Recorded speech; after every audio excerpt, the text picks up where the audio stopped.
आप देख रहे हैं डार्क फाइल्स। तो चलिए बढ़ते हैं आज की इस कहानी की ओर।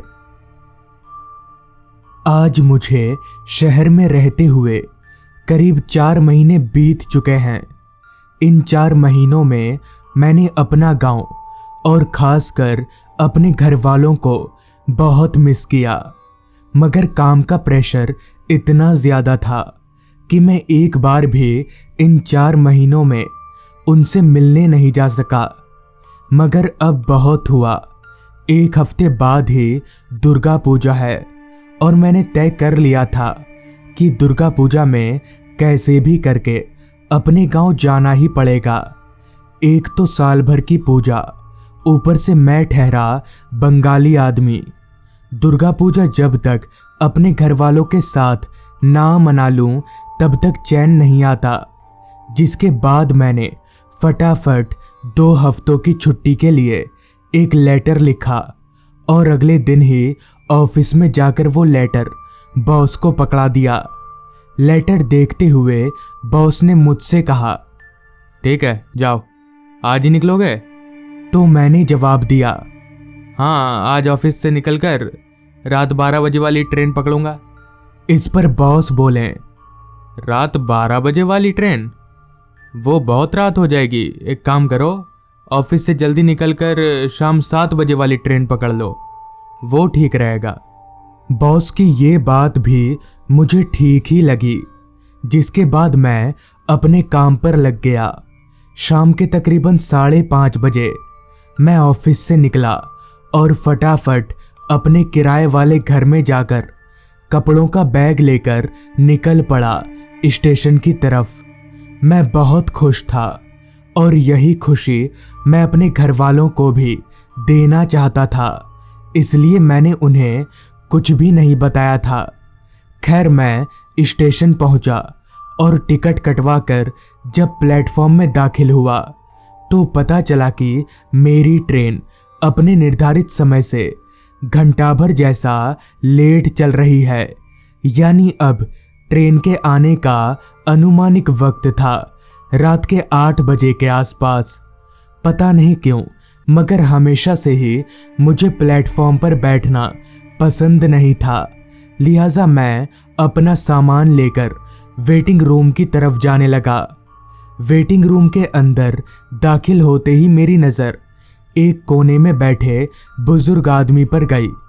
उस अकेले आदमी को छोड़कर उस पूरे वेटिंग रूम में और कोई भी नहीं था, जो कि काफ़ी अजीब बात थी। खैर, मैं उसी बुजुर्ग के पास जाकर बैठ गया। पूरे वेटिंग रूम में सिर्फ खामोशी फैली हुई थी। तभी मैंने बात करने के इरादे से उस बुजुर्ग आदमी से पूछा, चाचा, कहाँ जाइएगा आप? इस पर वो आदमी पहले कुछ देर तक तो मुझे देखता ही रहा, फिर बोला, मुझे तो मुरादगढ़ जाना है। उस बुजुर्ग आदमी की इस बात पर थोड़ा मुस्कुराते हुए मैंने कहा, मुझे भी तो वहीं जाना है, साथ में चलते हैं फिर। इस पर उस बुजुर्ग आदमी ने मुस्कुराते हुए अपना सिर हाँ में हिलाया और हम लोग आपस में बातें करने लगे। बातों ही बातों में मुझे पता चला कि वो बुजुर्ग आदमी यहाँ सिर्फ घूमने आया था। उस बुजुर्ग आदमी की ये बात जानकर मुझे बहुत हैरानी हुई कि आखिर एक उम्रदराज आदमी को घूमने का इतना भी शौक होता है कि वो सिर्फ घूमने के लिए अपने गांव से 250 किलोमीटर दूर शहर आ जाए। खैर, कुछ ही देर में मेरी ट्रेन प्लेटफॉर्म पर आकर लग गई। मैं वेटिंग रूम से उठा और मेरे साथ उस बुजुर्ग आदमी भी उठा और हम लोग अपनी ट्रेन की तरफ जाने लगे। ट्रेन के पास पहुंचकर हम दोनों एक ही बोगी में चढ़कर एक ही सीट पर आमने सामने बैठ गए। उस बोगी में हमारे अलावा तीसरा कोई शख्स मौजूद नहीं था। बोगी किसी वीरान रास्ते की तरह खाली थी। हालांकि उस वक्त मौसम ठंड का नहीं था, मगर फिर भी पता नहीं क्यों मुझे धीरे धीरे ठंड महसूस होने लगी थी, जो कि बहुत अजीब बात थी। ऊपर से हम लोग जिस खिड़की के पास बैठे हुए थे वो भी बंद थी। ट्रेन अपनी पूरी रफ्तार से दौड़े जा रही थी। चूंकि मुरादगढ़ गांव अभी काफी दूर था तो जाहिर सी बात है वहां पहुंचने में फिलहाल वक्त लगेगा। तभी मैंने उस बुजुर्ग आदमी से पूछा, आपको ठंड लग रही है क्या चाचा? इस पर उस बुजुर्ग आदमी ने बोला, नहीं, मुझे ठंड नहीं लगती। मुझे फिर हैरानी हुई कि एक बुजुर्ग आदमी को ठंड नहीं लग रही है और मुझ जैसे जवान लड़के को ठंड लग रही है। और कहीं ना कहीं इस बात को सोचकर मुझे शर्म भी आने लगी। इसलिए तो मैं अपने आप को नॉर्मल रखने की कोशिश कर रहा था, मगर ठंड हर पल मानो अपना एक एक कदम मेरी ओर बढ़ा रही थी, जिस वजह से मैं अपने हाथों को मोड़कर एक कोने से चिपक कर सोने की कोशिश करने लगा। और जिसके बाद बहुत जल्द ही मेरी आंख भी लग गई। पता नहीं कितनी देर बाद, मगर जब मेरी आंख खुली तब ट्रेन किसी स्टेशन पर रुकने जा रही थी। घड़ी में वक्त देखा तो रात के 11 बजने वाले थे। खिड़की से बाहर देखा तो ट्रेन मुरादगढ़ स्टेशन पर रुकने वाली थी। मैंने जब अपने सामने वाली सीट पर देखा तो मैं दंग रह गया, क्योंकि वो बुजुर्ग आदमी वहां पर था ही नहीं। मुझे बहुत अजीब लगा कि आखिर ये आदमी गया तो गया कहाँ, कहीं चलती ट्रेन से उतर तो नहीं गया। खैर मुझे तो यहीं पर उतरना था, जिस वजह से मैं अपनी सीट पर से उठकर ट्रेन के दरवाजे के पास जाकर खड़ा हो गया और ट्रेन के रुकते ही नीचे उतर गया। स्टेशन बिल्कुल वैसा का वैसा ही था, छोटा सा और जंगलों से घिरा हुआ। खैर मैं स्टेशन से बाहर निकला। जैसा कि मुझे मालूम था कि इतनी रात गए मुझे कोई रिक्शा वगैरह नहीं मिलेगी, इसलिए मैं पैदल ही अपने घर की तरफ आगे बढ़ने लगा। मेरा घर स्टेशन से दूर जरूर था, मगर इतना भी नहीं कि मैं पैदल चलकर ना जा पाऊं। अभी मैं जिस रास्ते पर चल रहा था उसके एक बाजू खुला शमशान था। तभी मैंने देखा कि उसी शमशान के अंदर बनी एक छावनी में कोई शख्स लेटा हुआ है। अंधेरे की वजह से उसका चेहरा तो नहीं दिख रहा था, मगर हाँ, वो कोई उम्र दराज आदमी था। चूंकि मैं एक निडर किस्म का आदमी था तो मुझे उस वक्त जरा भी डर नहीं लग रहा था। उल्टा मुझे ये जानने की उत्सुकता थी कि आखिर ये आदमी है कौन और यहाँ क्या कर रहा है।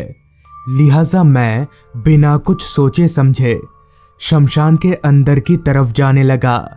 जैसे जैसे मैं उस आदमी के पास जाता जा रहा था, मुझे वो आदमी साफ साफ दिख रहा था। सफेद धोती और सफेद कुर्ता। उस आदमी का ये पोशाक मुझे कहीं ना कहीं देखा देखा सा लग रहा था। कहीं ये वही बूढ़ा आदमी तो नहीं जो थोड़ी देर पहले तक मेरे साथ था। फिर जब मैं उस आदमी के थोड़ा नजदीक पहुंचा तो मेरा अंदाजा एकदम सही निकला, ये वही बूढ़ा आदमी था। तभी मैंने उनसे कहा, चाचा, आप यहाँ पर क्या कर रहे हैं और आप ट्रेन से कब उतरे हैं? तो चाचा जी बोले, मैं यहीं रहता हूँ। दरअसल मैं बहुत मुसीबत में हूँ। मेरी पत्नी की तबीयत बहुत खराब है। कोई डॉक्टर मेरे घर चलने को तैयार नहीं है। उस बुजुर्ग आदमी की बात सुनकर मैंने कहा, क्या हुआ है आपकी पत्नी को और कोई डॉक्टर क्यों नहीं जा रहा आपके घर? इस पर बुजुर्ग आदमी बोला, पता नहीं क्या हुआ है बेटा, तुम मेरी मदद करोगे? तुम चलोगे मेरे साथ मेरे घर? हालांकि मैं उस बुजुर्ग आदमी को मना करना चाहता था, लेकिन पता नहीं क्यों उस बुजुर्ग आदमी का दुख भरा चेहरा देखकर मैं उसे ना नहीं कर पाया। जिस पर मैंने उस बुजुर्ग आदमी से कहा, चलिए, पर मैं कोई डॉक्टर नहीं हूं। तो बुजुर्ग आदमी बोला, डॉक्टर की जरूरत नहीं है, आपके जाने से ही हो जाएगा काम।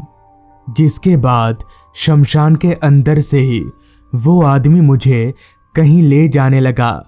मुझे ये सब कुछ अजीब सा लग रहा था। आखिर शमशान के अंदर किसका घर होगा? मगर मैं कुछ ना बोलते हुए बस चलता ही रहा।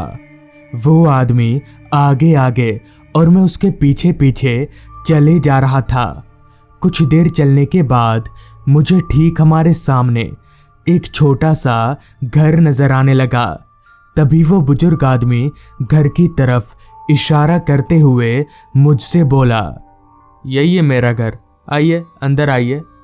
इतना कहकर वो बूढ़ा आदमी मेरा हाथ पकड़ते हुए उस घर की तरफ ले जाने लगा। मगर एक बात बहुत अजीब थी कि उस बूढ़े आदमी का हाथ मुझे अपने हाथ पर महसूस ही नहीं हो रहा था। खैर हम दोनों घर के अंदर दाखिल हुए तो घर के अंदर पूरा अंधेरा छाया हुआ था और एक सड़ी हुई सी बदबू आ रही थी। सामने खाट पर कोई महिला लेटी हुई थी, बस इतना नजर आ रहा था। तभी मैंने अपने जेब से मोबाइल निकाला और फ्लैशलाइट जलाते हुए कहा, यहाँ इतनी बदबू किस चीज की आ रही है? मगर इस पर बूढ़ा आदमी कुछ नहीं बोला। फ्लैशलाइट की रोशनी उस महिला के शरीर पर पड़ते ही मेरे होश उड़ गए, क्योंकि उसका पूरा शरीर खून में सना हुआ था और साथ ही बिस्तर भी। तभी मैंने उस बुजुर्ग आदमी से पूछा, ये खून कहाँ से आया? तो इस पर उसने कहा, इनको खून की कमी थी तो खून दिया है, ऊपर देखिए। उस बुजुर्ग आदमी के कहने पर मैंने जब ऊपर देखा तो मेरे पैरों तले जमीन निकल गई, क्योंकि उस महिला के मुंह के पास ऊपर में एक बकरी का सिर काटकर लटकाया हुआ था, जिसके धड़ से खून की धारा बहकर सीधे उस महिला के मुंह पर आ रही थी। और वो भयानक सी दिखने वाली महिला उस खून को पिए जा रही थी। मैं समझ गया कि ये महिला कोई इंसान नहीं है। मैंने झट से उस बुजुर्ग आदमी की तरफ देखा तो उसका भी चेहरा अब बदल कर बहुत डरावना हो चुका था। मुझे समझ नहीं आ रहा था कि अब क्या करना चाहिए। इतने में ही मेरी नज़र उस घर के दरवाजे पर गई, जो कि खुला हुआ था। फिर क्या था, मैंने ना आव देखा ना ताव, सीधे उस घर से निकलकर भागते हुए शमशान काली के मंदिर में घुस गया। पूरी रात वो दोनों बूढ़ा बुढ़िया मंदिर के बाहर ही भटकते रहे, मगर मैं सुबह होने तक मंदिर से हिला भी नहीं। फिर सुबह हुई और मैं अपने घर चला आया। मैंने सबको पूरी बात बताई तो घर वालों ने बताया कि उस घर में एक बूढ़ा बुढ़िया रहा करते थे। बुढ़िया को कैंसर था तो वो बच नहीं सकी, और बुढ़िया के मर जाने के बाद बूढ़ा भी एक दिन रहस्यमयी मौत मर गया। तब से उनकी आत्मा भटकती फिरती है। तो दोस्तों, ये थी आज की कहानी। अगर आपको ये कहानी अच्छी लगी हो तो चैनल को जरूर सब्सक्राइब कर लें। तो मैं आपका दोस्त आर्यन जल्द ही मिलूंगा आपसे ऐसी ही एक कहानी के साथ।